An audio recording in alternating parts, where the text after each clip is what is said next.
So good.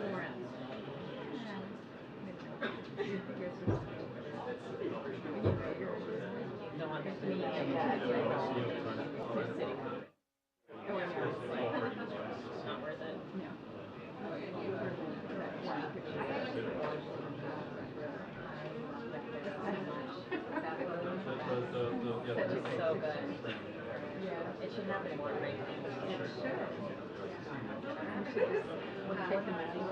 Exactly.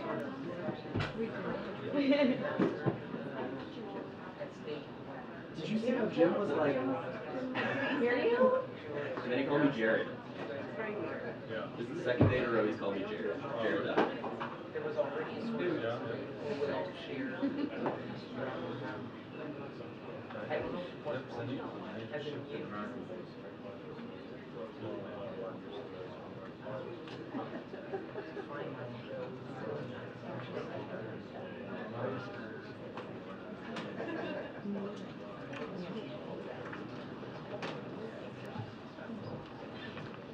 All right, good afternoon, everyone. Okay. I have a few things at the top, so please brace yourselves. Hold on tight to those new seats. Okay, so during his first State of the Union address, President Biden announced his unity agenda, which focused on issues where members of both parties can come together and make progress for the American people. Ending cancer as we know it, delivering on our sacred obligation to veterans, tackling mental health crisis, and beating the overdose epidemic. Today, we continue to deliver real progress across all four areas, including significant action over this past week.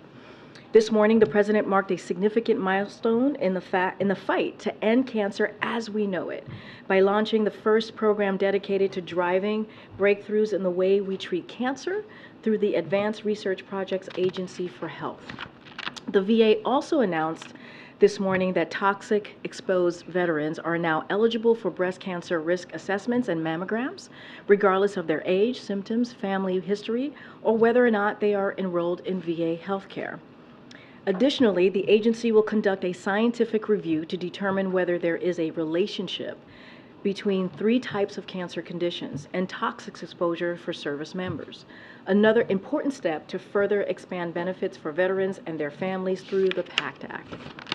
With these key actions, we continue to deliver on our sacred obligations to our veterans, and they build on our progress to expand medical care and housing guarantees for veterans, invest in VA medical facilities, and expand employment protections for military spouses.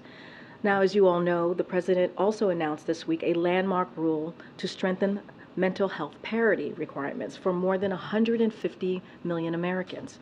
This week's monumental news on mental health parity builds on steps we've already taken to tackle the mental health crisis, including launching the 988 Lifeline, a confidential line Americans in crisis can call anytime. And if you are someone out there who is in crisis, please do call 988.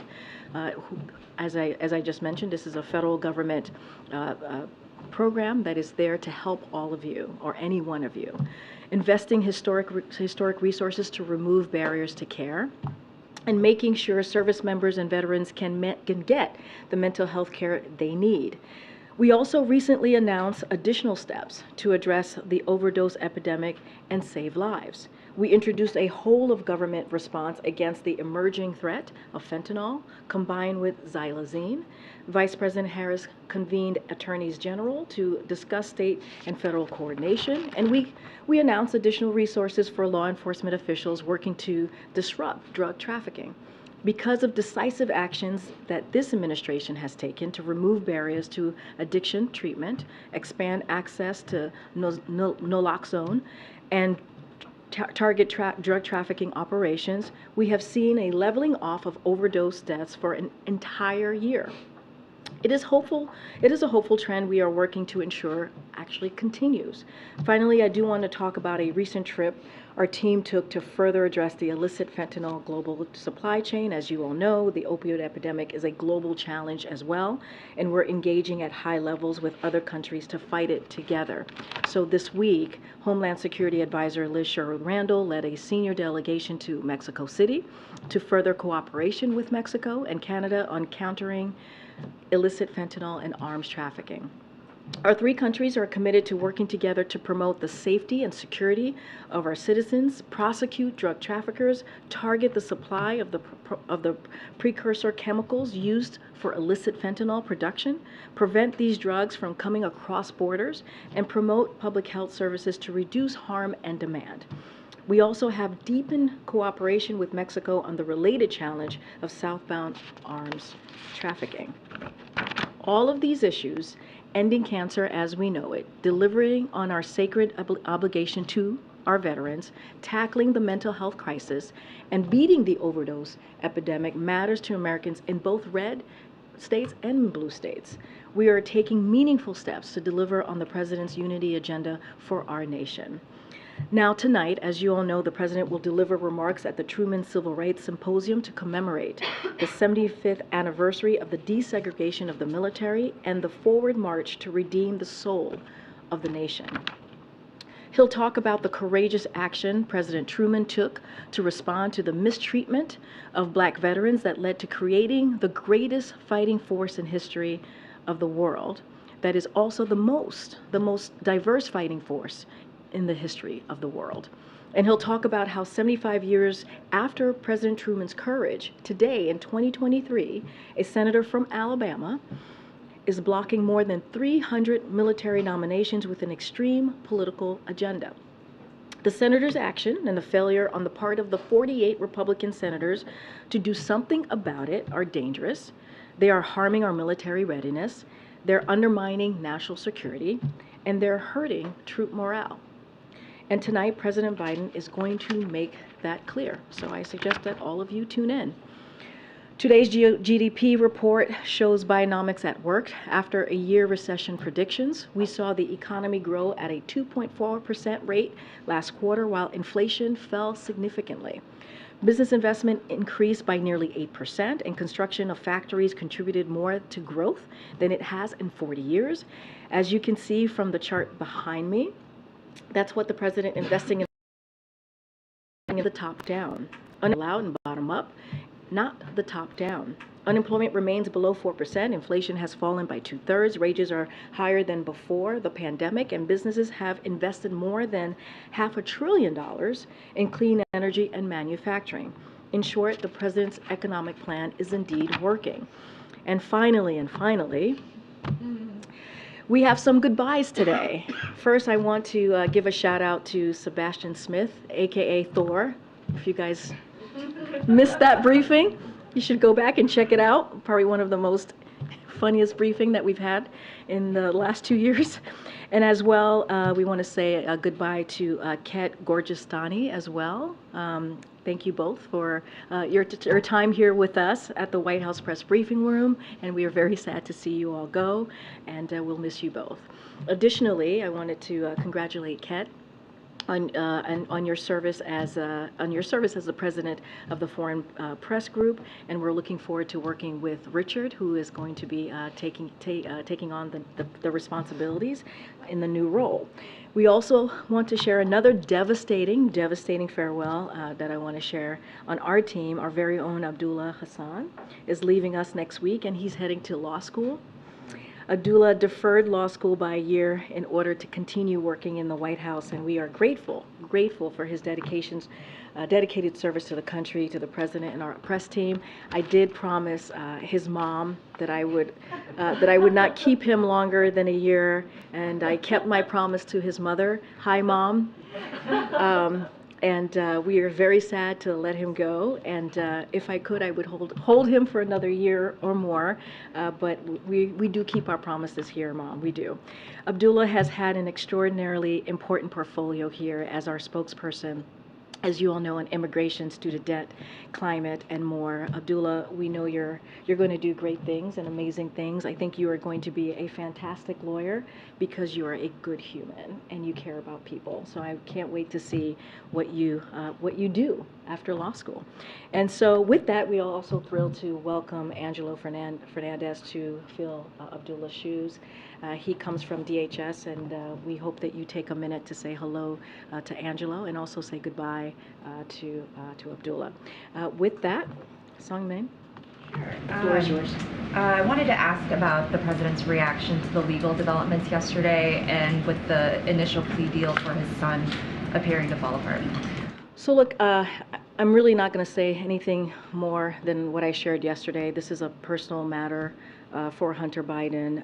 This is, a personal issue. And as you know, this has been done in an independent way by the Department of Justice. It has been led by a Trump-appointed prosecutor, and I'm just not going to comment beyond what I said yesterday. And of course, and we have said this multiple times, the President and the First Lady, they love their son, and they support him as he is working to rebuild his life. I'm just not going to say anything beyond that.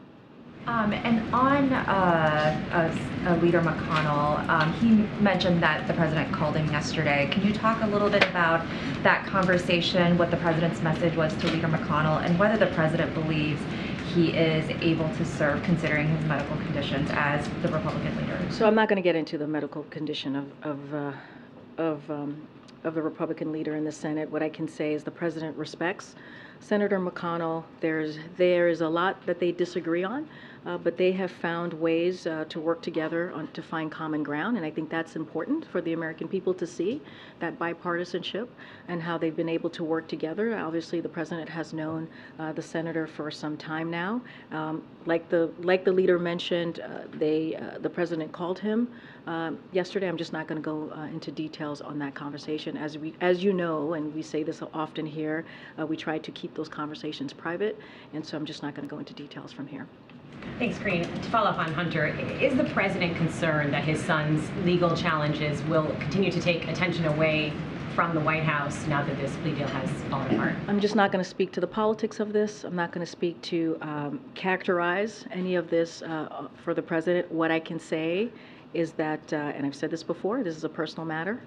This is Hunter Biden, as you know, is a private citizen, and this was done in an independent way. This investigation is being led by a Trump-appointed prosecutor. And so the Department of Justice is independent. We give them the space to get into details of characterizing. Has he spoken to Hunter? I'm just not going to speak to any private conversation that the president has with his family. And one other one. In December 2021, President Biden told ABC's David Muir that accountability is necessary for the January 6th insurrection at the Capitol, no matter where it goes. Does the president stand by those comments, even in the case of former President Trump? I just don't have anything additional to add. The president spoke, was very candid when asked that question, and I believe his words still stand today. Hey, Andrea, good to see you. Yeah, good to see you too. Andrea. Okay. On Niger, is the U.S. considering, making a plan to remove troops from Niger? Will you have to evacuate U.S. citizens? And is there any indication at all that Russia could be have a hand in what's happening there?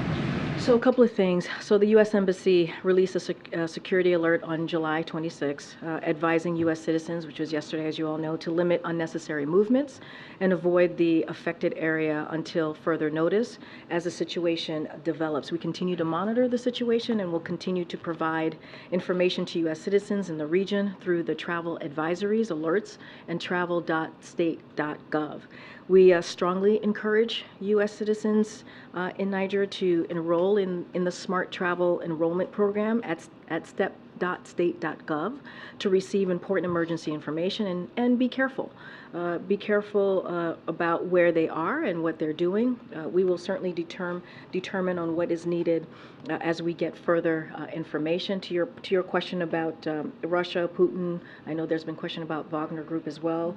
Until now, we have not seen incredible indications of Russian or Wagner involvement, but to the U.S. citizens who are who are in the country, we again continue to tell them to be mindful, to be careful, and as I just stated, we did put out an alert yesterday. Just another one on international stuff. I think the subpoena, we were supposed to provide information on Afghanistan and the withdrawal by Tuesday at 10 o'clock. That hasn't happened. Are you concerned that you could be held in contempt if you don't provide that information? I don't have any comment on that at this time. Okay, and then just real quickly on Maloney's visit today, to what extent will you be talking about China and particularly the Belt and Road Initiative? Do you have any indication that the Italians will accelerate moves to get out of that arrangement with China? So, look, I don't want to get ahead of the conversation that they're going to have. As you know, they're going to be meeting fairly shortly. As it relates to the Belt and Road, I presume, is that what you're speaking towards? I know my colleague was asked a couple times yesterday from NSC. What I can expect is they will discuss the benefits of closer transatlantic coordination regarding our approach to the People's Republic of China, among other topics, but I don't want to do anything more to confirm any specifics. Obviously, that conversation is going to happen in less than an hour, so I want to give the President and the Prime Minister the opportunity to go through their agenda. Thanks, Karine. I know that so far you guys have been unwilling to say exactly where President Biden invited the Israeli Prime Minister to here in the U.S.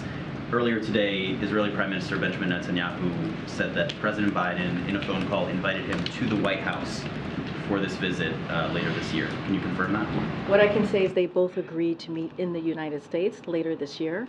Both teams are working through what that's going to look like, the timing. I don't have anything else to share beyond that, beyond what we have said last week and continue to say after that conversation, is that they both agreed to meet in the United States later this year. The President did not invite Netanyahu specifically to the White House. I just want to be very clear. It was a conversation that they both agreed that it would be in the United States. Don't have anything further. Both teams are indeed talking and going and working through. The White House, so. What I can say is the United States. That's what they both agreed on, and both teams are having that conversation on what that would look like, on the details of that. Thanks. And then separately, Senator McConnell said that he spoke with the president yesterday. That the president reached out after this apparent medical episode that the Senate Minority Leader had. Can you confirm that? And I think I just did with Sung Min when she asked that question. Basically, the senator mentioned that the president called, and certainly, the president and the senator have known each other for some time and have, as I mentioned to Sung Min, have had a lot of disagreements, but have found common ground to move forward with the American people. I'm not going to go beyond what the senator has said. Senator McConnell has shared. Lastly, Yevgeny Prigozhin was apparently spotted at this Africa summit that Russia is hosting. What does that tell the White House about Prigozhin's standing in Russia and the importance of the Wagner Group going forward in Africa? I'm not going to characterize or speak to Prigozhin's appearance or participation in the summit. That's something for the Russian government to speak to. Ken Sebastian. Thank you very much. And thank you for the shout out, Karine. Thor. I'll never forget Thor. And if you'll allow me, I just want to say thank you to the unsung heroes of the White House, which are the stenographers. Yes, they are. I agree. They are the unsung heroes. The amount of mumbling they have to deal with. I'm just going to have my questions. We appreciate you. We appreciate you. So two questions, if I could. One, could you comment on there's a report in the New York Times that the president has asked to move ahead, for the government to move ahead with cooperating with the ICC on collecting evidence against the Russians for war crimes. And what was your second question? The second one, can you just answer that one first? Oh, It's very different. So a couple of things. Since the beginning of Russia's assault on Ukraine, the president has been very clear. There needs to be accountability for the perpetrators and enablers of war crimes and other atrocities in Ukraine. He's been very clear about that. We support a range, as you know, of international mechanism to identify and hold accountable those responsible, including through the Office of Ukraine Prosecutor General, the Joint Investigative Team through Eurojust and the United Nations Human Rights Monitoring Mission, the expert missions established under the OSCE's Moscow mechanism, and the International Criminal Court, among others. So we have deployed teams of international investigators and prosecutors to assist Ukraine's Office of the Prosecutor General in documenting, preserving, and preparing war crime cases for prosecution. And the Department of Justice has entered into a memorandum of understanding to cooperate with Ukraine on investigations and prosecutions of war crimes committed during Russia's invasion of Ukraine. So, but on the ICC specifically, which is your question, we're not just not going to get into specifics of cooperation, which is consistent with the court's practice of treating requests for cooperation in a confidential manner. So we're going to just be very careful and continue with that tradition that has been around for some time. Is there any policy change in that, in the sense that the U.S. isn't part of the ICC, obviously? No, I totally understand. We're just going to not discuss any specifics. I just laid out the United States role over the past 15, 16 months as it relates to investigations, the multiple different entities that are looking into this, the unjust war that Russia has started in Ukraine, and I'm just not going to get into what has been common when it comes to ICC specifically. And then one effect on the heat or climate change. A bit of a 40,000-foot question here. So the president's got so much focus on climate change. He talks about it all the time, and you had the IRA and so on. How does he assess the broader acceptance of U.S. society to getting on with all the changes to daily life that a lot of the experts who talk about climate crisis say should be happening? You know, things that really get into every individual's life. Because compared to Europe, for example, in Europe there's a lot more, let's say, grassroots type of participation in recycling and energy saving and driving little tiny cars and being told to bicycle instead of driving and being told to take a train instead of a plane. I mean, this is like, I have a reliable source tells me that in France, when you go at a holiday camp, there was a sign saying you couldn't have showers for more than 2 minutes. I just don't know if that would work here. Does the president feel American society is on board with that level of a push that some parts of the world are? So here's what I'll say. I'll say what the president believes and how he's taken this climate change crisis very seriously. Since he walked in day one in this administration, as I've laid out many times before, he's done more to move forward on dealing with climate crisis than any other president. He's had an ambitious policy. You just mentioned the Inflation Reduction Act, which is the most investment that we have seen from any president as it deals with a piece of legislation that is now law to deal with a real issue. And let's not forget, he rejoined the Paris Agreement.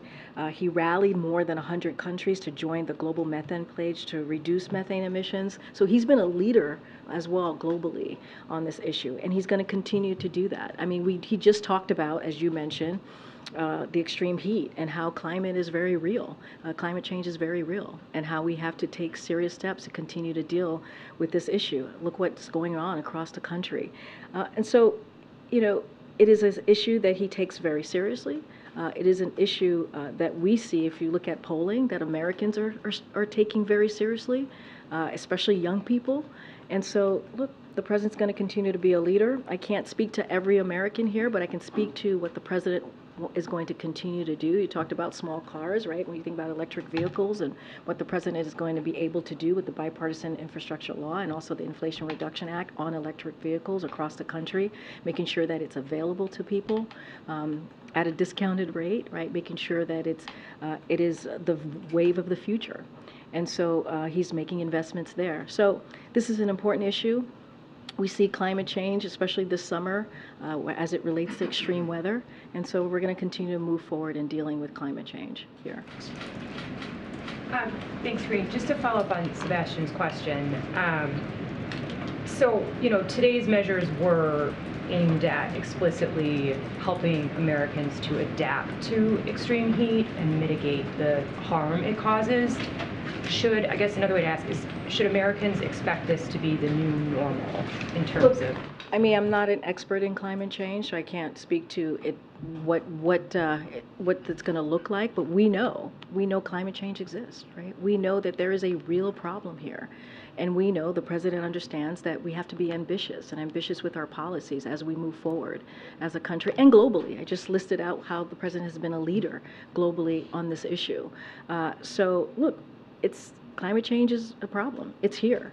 How bad it's going to get, that is for experts to speak to, but we know that we have to do everything that we can. The president wants to be aggressive here in dealing with this issue. Yes, he announced three important ways to deal with the extreme heat that we're seeing this summer, because he understands that Americans are suffering. Americans are dealing with this issue, tens of millions of Americans across the country. So as president, he put forth 4 real key ways for us to deal with that on the federal level. But of course, the Inflation Reduction Act is going to bring resources forward to make sure that we also deal with this issue. How do we move forward as climate change is taking over every part of our lives almost? And then just quickly, is there any update on the summit with Japan and South Korea? I don't have any updates for you at this time.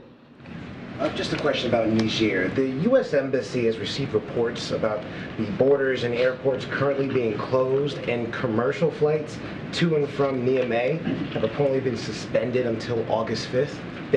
One, has the White House confirmed this? And 2, does this hamper future rescue or evacuation efforts in the short term? So look, just a couple of things on that. We understand what happened earlier today. The Nigerian foreign minister stated that he was the interim head of government. The President Bazoum was still the legitimate president, and that negotiations were still ongoing. And so that's important to note. The situation remains fluid. It is too soon to characterize the nature of ongoing developments. We are monitoring the situation closely and are in communication with the U.S. Embassy there. We strongly support the democratically elected president, and we condemn in the strongest terms any effort to seize power by force and disrupt the constitutional order. We call for the immediate release of the president and respect for the rule of law and public safety. And so we echo the strong condemnation of yesterday's action by Economic Community of West African States and other regional and international organizations. We are monitoring the situation closely, and we are in communication with the U.S. Embassy. And so as I just mentioned earlier, we have put out an alert to the U.S. via the U.S. Embassy. They released a security alert on all Americans who are there and how they should move forward. And so we'll continue to keep a close eye on what's going on there. And one more question. How does this administration reassure Americans who worry about the health of leaders in Congress and here at the White House because of their advanced age? I'm not going to speak to leaders in Congress about age or about anything like that. That is for them to speak to. So what is your question exactly? I was just wondering, how can the administration reassure Americans who are worrying about these leaders, like you said, in Congress and here at the White House? So is your question about Congress, or is your question about leaders here? Well, I'm not going to speak to leaders in Congress. Here at the White House? What about your leader, the leader of Congress? A way that this administration is reassuring Americans who have these concerns. Look, we've been asked this question multiple times, and you have a president who, I just went through his unity agenda, what we've been able to do in a bipartisan way as it relates to issues that really matter to the American people, right? The cancer moonshot, which is actually going to make a difference with people and Americans who have family members dealing with cancer. That is something that this president has been able to do. You look at the record that he's been able to lay out when you think about the economy right now, the GDP. We just laid out the good news from the GDP and how the economy is growing. This is a president who has done historic amount of policies, of changes in this administration that has mattered to the American people. And so that's what the president's going to continue to focus on. You know, since 2019, the age comment has been out there. And what has this president done? He beat Republicans in 2020. He beat Republicans in 2022. leading with a message that American people actually cared about. When you think about lowering costs, when you think about getting the economy back on its feet, that's something that this president has been able to do. And so if you look at the work that he's done, if you look at the historic amount of, changes that he's been able to make, 13.5 million jobs created under this president, unemployment at under 4%, wages are up, inflation is moderating. That's what we care about. If we are continuing to deliver for the American people in a way that truly, truly matters. Karine, it's been almost 2 years since the administration launched that rulemaking process to develop a federal standard for heat. And this week you said that the work is ongoing to develop that national standard. So can you give us an update on where that stands and what's taking so long? So look, we knew that the federal law would require OSHA to go through a few steps, additional steps, right, in order to make regulatory changes, including a required small business review and consultation process that the agency is in process right now of completing. And so that's why the Department of Labor kicked this process so early in the administration, because we knew it was going to take some time. And so they have been working urgently to get this done. But I want to be clear, the department, this is Department of Labor, has been taking action to protect workers this entire time under existing law, because there is an existing law. That's how we were able to do the heat alert under existing law. And so the president also recognizing protecting workers is important from heat, and that can't wait. That cannot wait. And so, so we asked the Department of Labor to do this heat alert, which is going to which is going to matter and make sure we protect those very workers. But it's going to take some time on the new standard that you just asked me. That's why, again, the Department of Labor did it so early, and so they're working very diligently to get this done. So no timeline on how much I don't have a timeline, but again, we understood that OSHA there's going to be some additional step to get there, and it's going to take some time, especially getting small businesses to, in changing regulations. And so, again, Department of Labor is on top of this, but we wanted to take a step, in between step, as we're waiting for that process, and that's why this heat alert is so incredibly important. Got it. And secondly, you've said before that as it relates to 2x2s, it's a conversation that's had between the U.S. and the second country. It's not a unilateral decision. Today, Prime Minister Meloni is coming to the sticks. She's having a press conference at the Italian embassy. So it appears that it's the U.S. that does not want to have a joint press conference. Is that true? And if it's not, why aren't you having one? I would not say that is true. I was not part of the deliberation on this with our National Security Council. It is a conversation, as you stated at the top, that happens between two countries. I have not asked the National Security Council on this and how those conversations went, but usually it is both countries that agree on how to move forward. You would have to really speak to the Prime Minister on how they're proceeding and doing what they're doing today. I'm sorry, just to be clear, as press secretary, you're not part of the conversation about... With a diplomatic conversation with another country, that goes through the NSC. Okay, thank you. Karine, Senator Tester said today that he expects a Ukraine supplemental request to come from the White House by the end of the month. There's not a lot of days left in the month, so I'm wondering if that timeline is accurate and if you have more specific timing or any sense of size and scope of that request. No, I've heard this. We don't have anything to share at this time on any supplemental requests.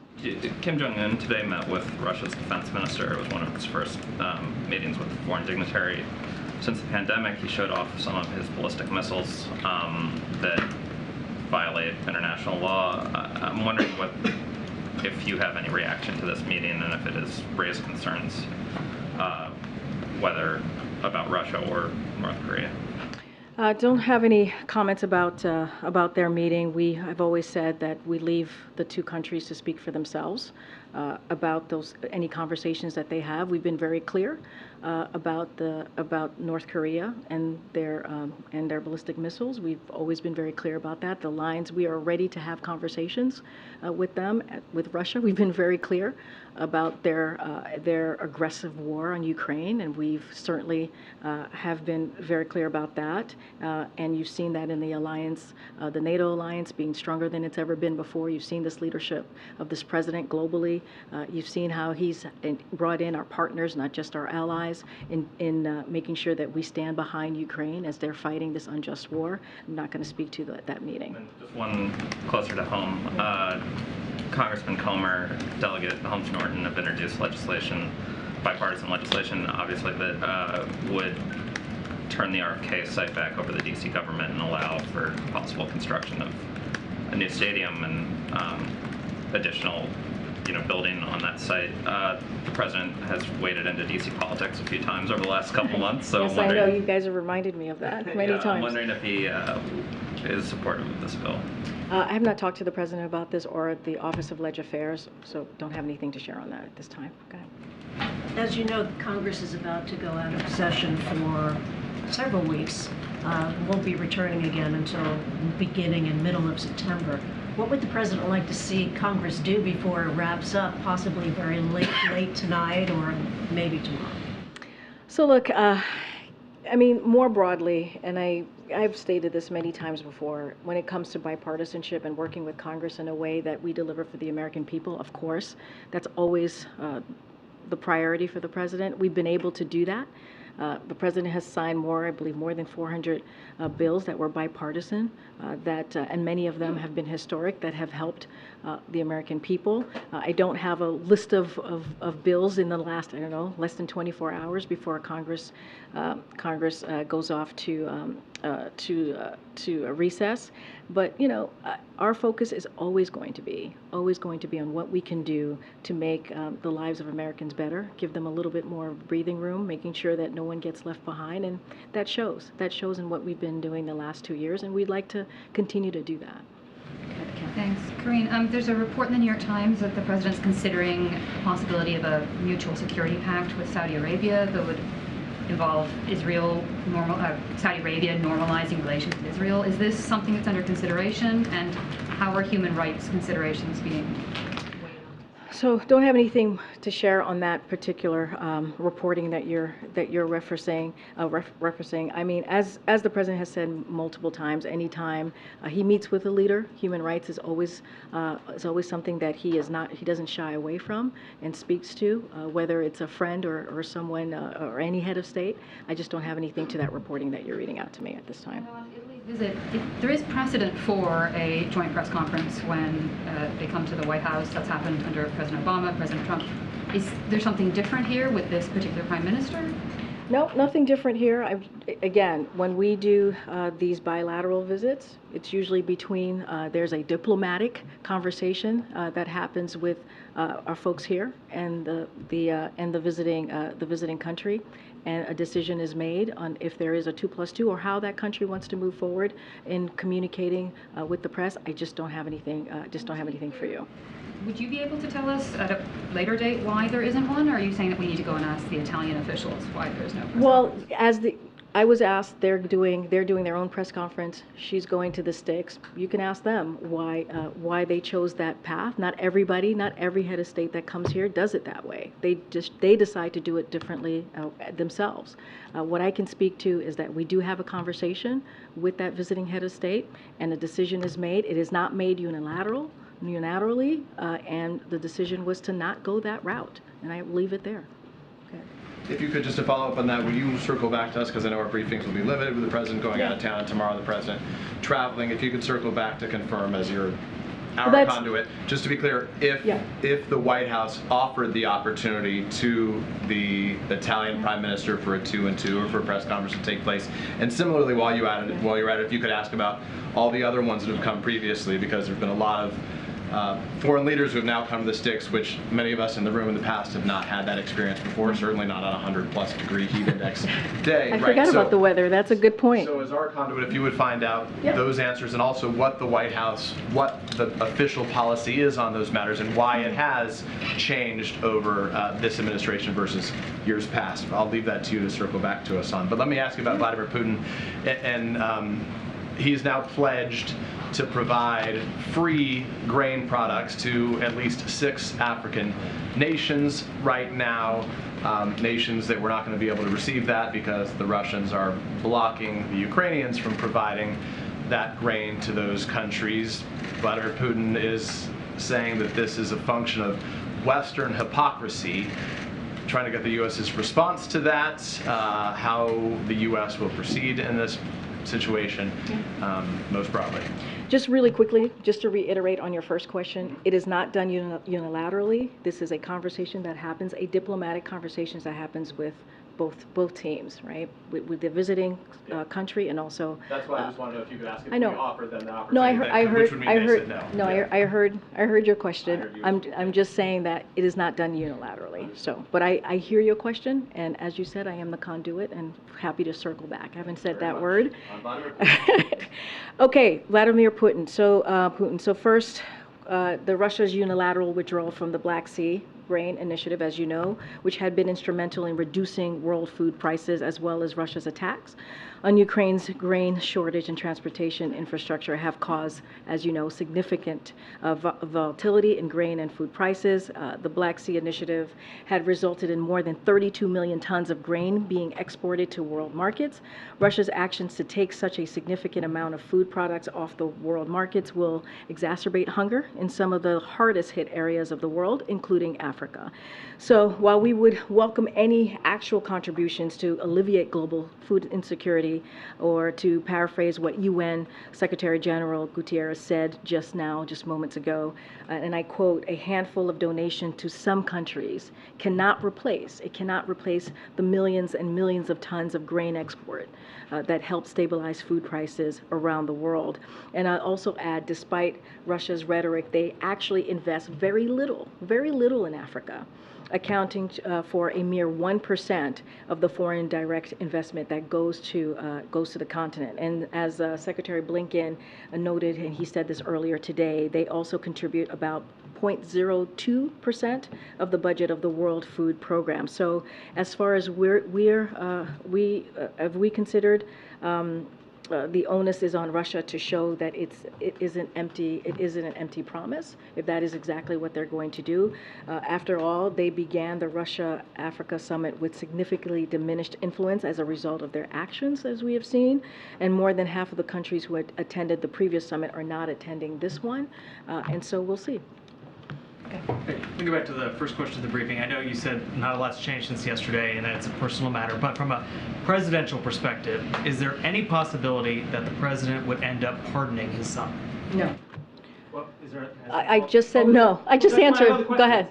Go ahead. Thank you, Karine, and thank you for your nice words, and thank you to the whole press team. I've got two follow-ups, one on Niger, one on Russia. On Niger, just more broadly, can you talk a little bit about the concern of the United States about instability in Niger, given what a partner it is for the U.S., the Europeans, in the fight against extremism in the Sahel region? So it's all unfolding right now. Just don't want to get into hypotheticals. You're right, Niger is an important partner. So we're closely monitoring the situation. I just don't want to get into hypotheticals from here. It is unfolding, and we're just going to continue to monitor and keep a close eye. And on Russia, follow up on the grain announcement.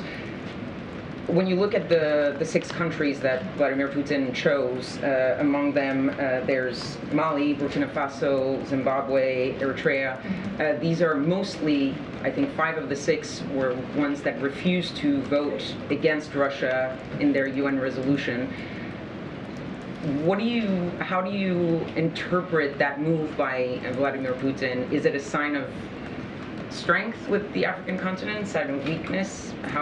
I'm not going to get into Mr. Putin's head. I'm just not. I've just laid out what our thoughts are on this, and how he's lost standing, obviously, globally. If you even look at this summit, how a good majority of folks who were there the first time did not attend.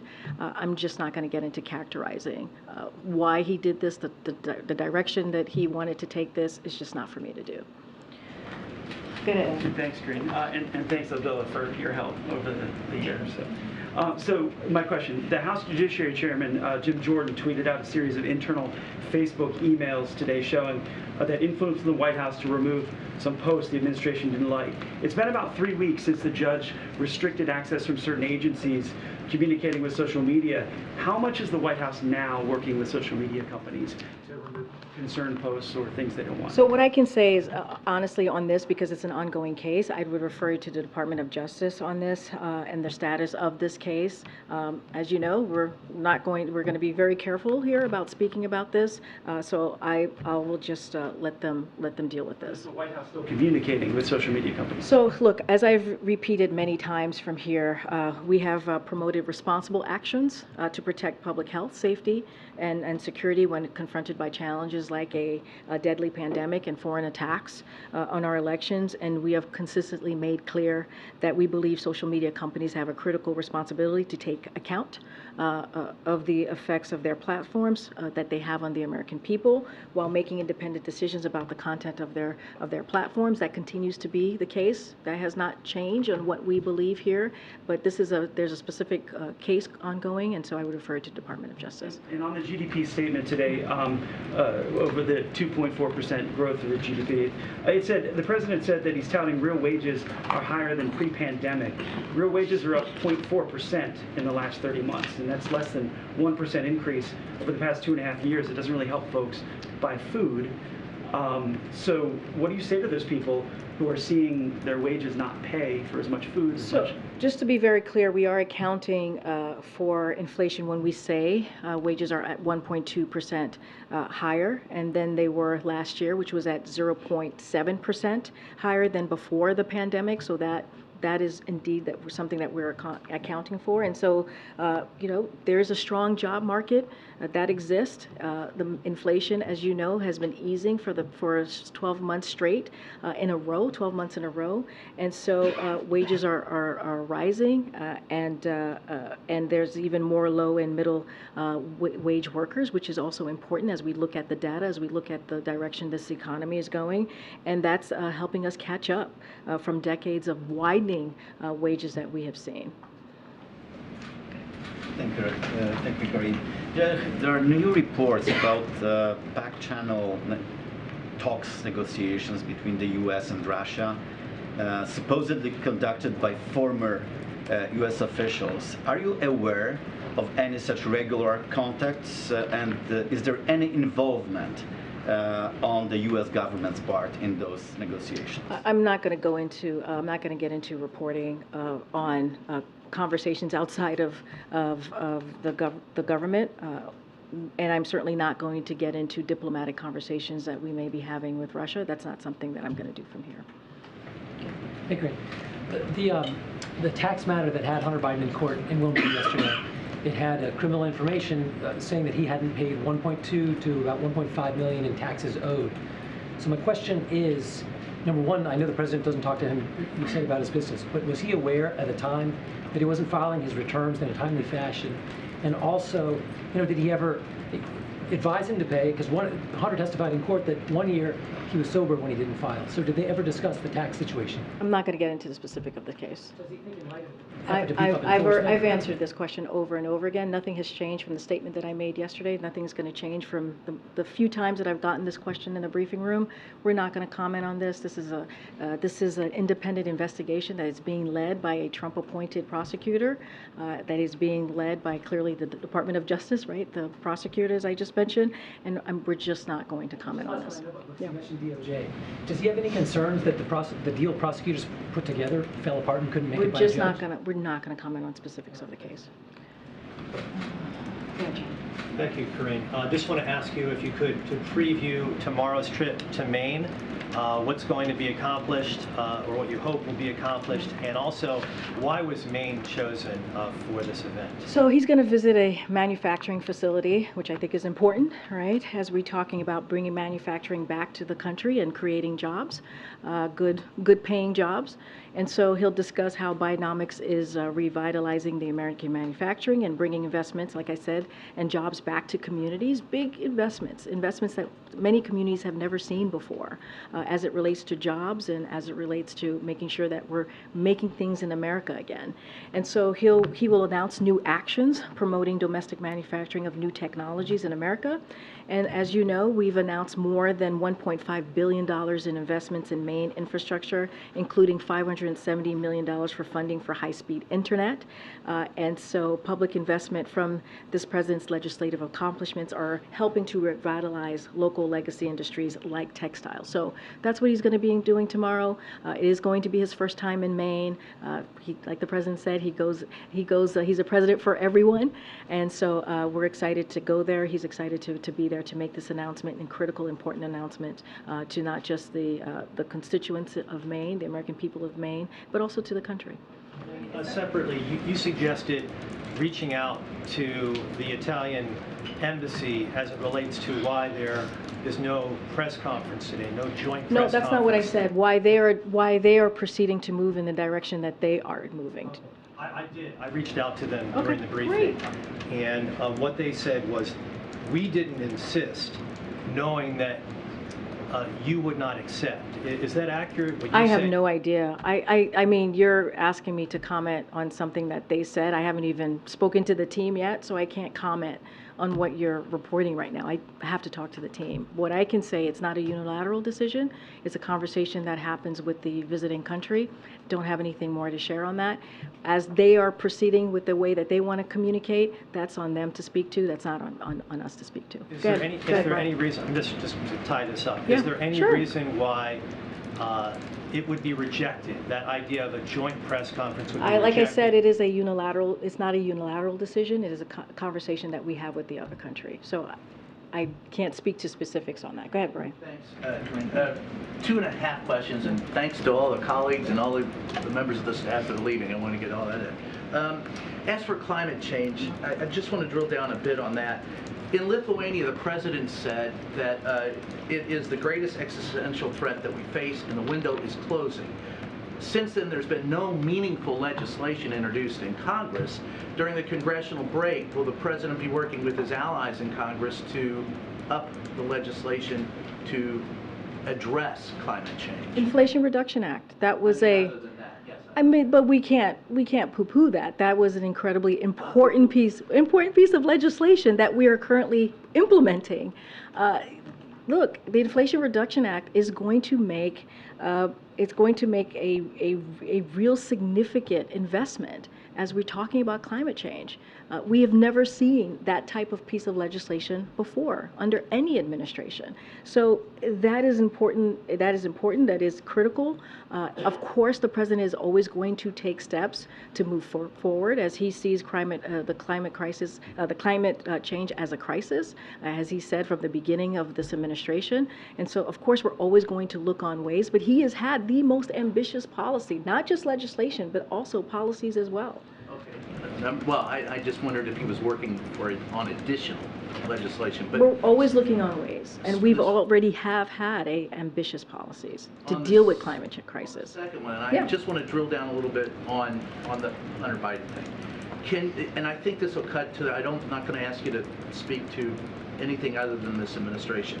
Can you state categorically that the administration has neither sought nor received favorable treatment from the DOJ for any investigation into the president, members of the administration, his family, or former President Donald Trump? Absolutely not. The Department of Justice is independent. The president respects the rule of law. He has been saying that since he was before president, and that will remain the case. And then finally, just as far as the questions about the president's health, I think that would be all cleared up if, once again, if we could just ask him to step out of that door into this room for 45 minutes. And so I ask you again to pass that along to him, to ask him to come out and see us. I appreciate the request. Thank you for the request. The president, as you know, again, I appreciate the question, and I get it, and the president understands. You guys want to ask him questions and have the opportunity for him to answer your questions. I do want to say this is a president that has done more in the first 2 years, 2.5 years, when it comes to the economy, when it comes to really giving the American people a little bit of breathing room than any other president. All you got to do is look at the data. All you got to do is look at where we are in this country. There was a conversation for almost 2 years about a recession, and now you have economists saying that because of the work that this president has done these past 2 years, we're not headed in that way. And so, you know, this is a president that wakes up every morning thinking about the American people and doing that job and doing the work, and you see that. You see that, again, in historic pieces of legislation, whether it's the bipartisan infrastructure legislation. That was a joke. Infrastructure Week was a joke. And now we're talking about infrastructure decade. You know, Chips and Science Act, we're able to do that in a bipartisan way. You're going to see the president in Maine tomorrow talking about how to bring jobs back to this country, how to bring manufacturing back to this country. Things that the last administration was trying to do, and it was a joke. And this president is actually making it happen. So I'm going to just keep talking about that, keep laying that out. But I get that, but you'll hear him talk about that tomorrow. You will. Okay. Oh. Oh, okay. I don't see anybody. Oh, there we go. Hi, how are you? This is Biden's first time coming to Maine as president. Can you share why he chose to come to Maine now and specifically to Auburn? Oh, my goodness. I think I just answered that question. So he... I'm his first time ever in Maine. No, as president. Okay. As president. This is the first time that he's visiting Maine as president. He's going to, and hello, hi, what's your name? Sorry, my name is Lana Cohen. And you, which publication are you from? I work for the Portland Press Herald of Portland. Well, thank you for joining us. As you just mentioned, this is the president's first time visiting Maine as president, as Andrea clearly cleared us up for us. So he's going to be visiting a manufacturing facility to discuss how Bidenomics is revitalizing American manufacturing. As you know, for the past couple of months, we've been talking about investing in America and how the president's really key pieces of his legislation, like the Chips and Science Act, the bipartisan infrastructure legislation, and so many others, have helped create good union-paying jobs. And so this is part of that conversation that you'll hear from the president, promoting domestic manufacturing of new technologies in America. And we've announced, as you know, $1.5 billion in investments in Maine's infrastructure, including $570 million for funding for high-speed internet. And so you're going to hear directly from the president. He wants to make sure that the American people get to hear from him directly, and the people of Maine are going to be able to do that. We're going to have the governor of Maine, Janet Mills, who will be in attendance as well. And so the president's surely looking forward to visiting tomorrow, his first time as president. All right. Could you provide any more information about his visit? Is he going to be attending anything else besides the Auburn manufacturing? So we're going to have a call later today to kind of preview the visit, as we normally do the day before each visit. And so, and also we'll have after that call, we'll certainly release more information so we can do a little bit deeper dive on what the president's doing tomorrow. Great. Thank you so much for your time. Thank you so much, Lena. All right, everybody, have a great weekend, or we'll see you tomorrow and have a great weekend. Still one more day to go. Thanks, everybody. Thanks.